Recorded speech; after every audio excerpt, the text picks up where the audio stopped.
ঘর সাজানো শুধু আসবাবপত্র গুছিয়ে রাখার বিষয় নয়, এটি মানুষের রুচি, ব্যক্তিত্ব ও অনুভূতির প্রকাশ।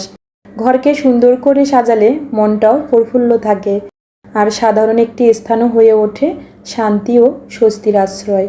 সো হ্যালো এভরিওয়ান, আসসালামু আলাইকুম। আশা করি যে যেখান থেকে আজকের ভিডিওটা দেখছেন সবাই আল্লাহর রহমতে অনেক বেশি ভালো আছেন, সুস্থ আছেন। অনেকদিন পর আজকে আমি আপনাদের সঙ্গে একটা ডেইলি ব্লগ শেয়ার করছি, আশা করি অনেক বেশি ভালো লাগবে। যেহেতু আমি অনেক দিন হয় ডেইলি ব্লগগুলো শেয়ার করি না, আমার ফোনের গ্যালারিতে অনেকগুলো ভিডিও জমা হয়ে আছে, সেখান থেকে আজকে একটা ভিডিও আপনাদের সঙ্গে শেয়ার করছি। বিকেলবেলা আমি কিছু নাস্তা তৈরি করে নিচ্ছি। এখানে নাগেট ছিল, চিপস ভেজে নিয়েছি, বাইরে যেহেতু বৃষ্টি হচ্ছে, আর একটা আপেল সুন্দর করে কেটে তারপর সবাই মিলে নাস্তা করে নিব। নাস্তা করার পর আমি আবার বেলকনিতে আসলাম। আমার রুমের ভিতরে সব গাছগুলো বেলকনিতে বের করে দিয়েছি। প্রায় সময়ে আমার ভিডিওতে কমন কোশ্চেন হচ্ছে যে আপু, আপনার গাছগুলো কি কখনোই আপনি রুম থেকে বাইরে বের করে দেন না? অনেক আপুরাই জিজ্ঞেস করেন। এই তো আজকে যেহেতু বৃষ্টি হচ্ছে, আমি রুম থেকে গাছগুলো বাইরে বের করে দিয়েছি।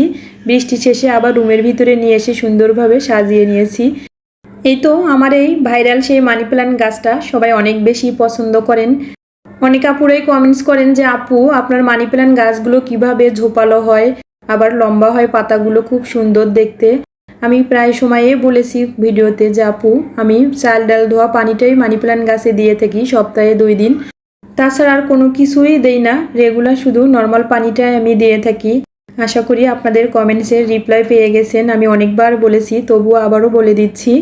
বেশ কিছুদিন হয় আমি একটা মিররের সেট তৈরি করেছিলাম, তবে আপনাদের সঙ্গে আমি পিকচার আপলোড করার পর সেখানে অনেক আপুরাই কমেন্টস করেছেন যে আপু, মিররটা আপনি কিভাবে তৈরি করেছেন, একটু ভিডিও দিবেন প্লিজ। পুরোপুরি আমি ভিডিও তৈরি করে রাখতে পারিনি, তবে যতটুকু রেখেছি আপনাদের সঙ্গে শেয়ার করছি।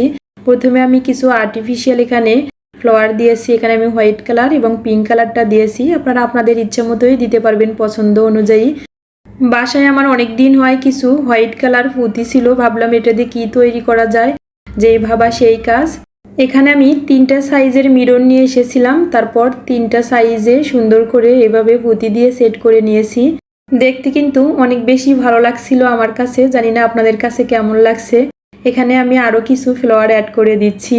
এখানে রেড কালারটা দিলেও হয়তো ভালো লাগতো, তবে পিঙ্ক কালারটা দিয়ে আমার কাছে বেশ ভালো লাগছিল। এই মিরর 3টা তৈরি করার পর টেনশনে তো ঘুমে আসছিল না যে কোথায় সেট করলে ভালো লাগবে। তারপর ডাইনিং টেবিলের পাশে এই তো এই জায়গাটায় সেট করে নিলাম। এখানে 3টা আমার ওয়ালমেট ছিল ছোট ছোট, তবে এখানে সেট করার পর বেশ ভালো লাগছিল। কেমন হয়েছে ভিডিওটা অবশ্যই কমেন্টস করে জানাতে ভুলবেন না। তাহলে আজকে এ পর্যন্ত, নেক্সট আরেকটা সুন্দর ব্লগে আবার আপনাদের সঙ্গে দেখা হয়ে যাবে। সে পর্যন্ত সবাই ভালো থাকবেন, সুস্থ থাকবেন। আল্লাহ হাফেজ, আসসালামু আলাইকুম।